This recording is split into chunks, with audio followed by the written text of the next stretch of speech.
All right, it's time to go over some of these waivers for week 10. You guys need to be thinking about these guys, who you need to put your fab on. That way you can build the best team possible, right? Let's go over the first guy here. We're talking about Russell Wilson. This is a quarterback that took over from Justin Fields once he got healthy enough to play. Justin Fields really wasn't doing much. Russell Wilson stepped in and was actually doing really phenomenal, and he's linking up now with George Pickens. He's doing really good. He is absolutely torching some of these defense. I mean, just look at what he did. They had a bye week last week, but the week before that, look at what they did. That was in week 8. So they were going against the Giants. 278 yards, a touchdown, which was 71% completion percentage. He has completely taken over as the #1 quarterback here in Pittsburgh. If you need a quarterback, maybe your guy was Anthony Richardson, you drafted him a little higher and you need another quarterback, Russell Wilson can fit the bill for you. I mean, he can come in here and provide some solid fantasy numbers. He's throwing the football all over the field. He's connected with people like Pat Freiermuth and George Pickens, and you never know, they might, before the trade deadline,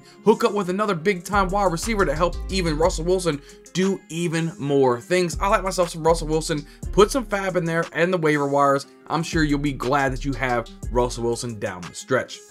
Talk about the next guy here. We're talking about Ray Davis. Ray Davis is a running back that has kind of come along, right? He was really, really good out of the University of Kentucky. I did a whole write-up on him prior to the season, prior to the NFL draft, of how much of a 3-down back that he was.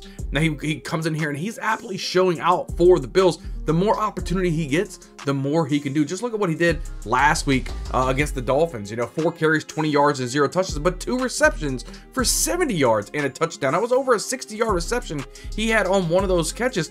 Could Davis really be the best handcuff in the league right now? That's something you may want to start thinking about. Ray Davis is somebody that can come in, God forbid something happened to James Cook, he could be a league winner. The guy's like a bowling ball running back there. He runs with a full head of steam. He's able to get the job done.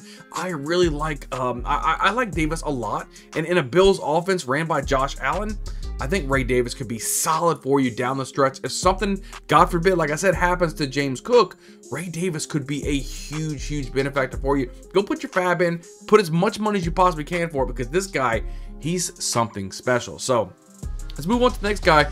I told you guys to pick this guy up in waivers multiple weeks ago, but that's gonna be Quentin Johnson. Boy, did he come on fire this last week. Just look at what he did last week against the Browns. 4 receptions, 118 yards, and a touchdown. He had a 19% target share. Justin Herbert is starting to click on all cylinders, right? He's starting to become a really good fantasy quarterback this season. And let's just face it, Quentin Johnson is a big-time 6'4" wide receiver out of TCU a couple years ago. He's really wanting to be the #1 option for this offense. I like myself some Quentin Johnson. Go ahead and get him onto your roster, especially if you need a wide receiver 3 or a flex play. I think Quentin Johnson could be stellar for you. I mean, he's guaranteed probably close to 50 yards receiving each and every week. He's getting better and better. And I told you guys before the season started that Quentin Johnson, all he really needed to do, is just hold on to the football, catch the football. He had too many drops. He wasn't really focusing too much. Well, now he's honed in. Now that Keenan Allen's gone, Mike Williams is gone, I think he really wants to be the man, and he's showing it. Over 100 yards receiving last week. Absolutely phenomenal. So the next guy I want to talk about here is a tight end, Mike Gesicki, right? This is a tight end that's really starting to shine with T. Higgins not being on the field. I told you guys early on, I said, don't play T. Higgins, don't draft T. Higgins.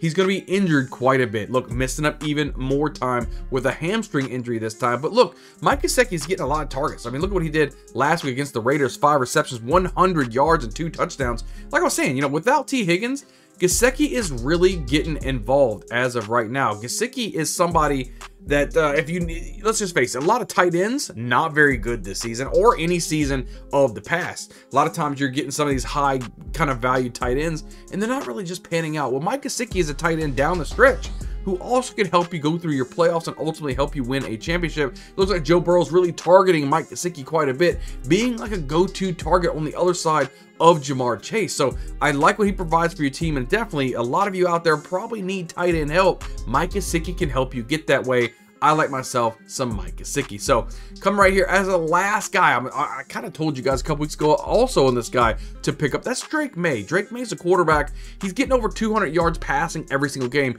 and his rushing ability gives him such a high floor. It's absolutely phenomenal. Just wait until the Patriots absolutely get some good solid receiving options. That could be crazy. Just look at what Drake May was able to do coming back from injury last week, right? Against the Titans, 206 yards, 1 touchdown with 71% completion percentage. And like I was saying, he has such a high, safe floor just due to his rushing ability alone. He was able to run the football last week, just going absolutely crazy for the Patriots. Now, I like myself some Drake May. Go put as much fab as possible. And if you're in a dynasty league, you need to be paying up for this guy before he starts to explode. I love some Drake May. But look, that's 5 waiver claims that you guys need to put some fab on going into week 10. Again, we need to stay 2 steps ahead. That way we can win a championship for your roster. Guys, make sure you hit the like button, hit the subscribe button, and leave a comment down below.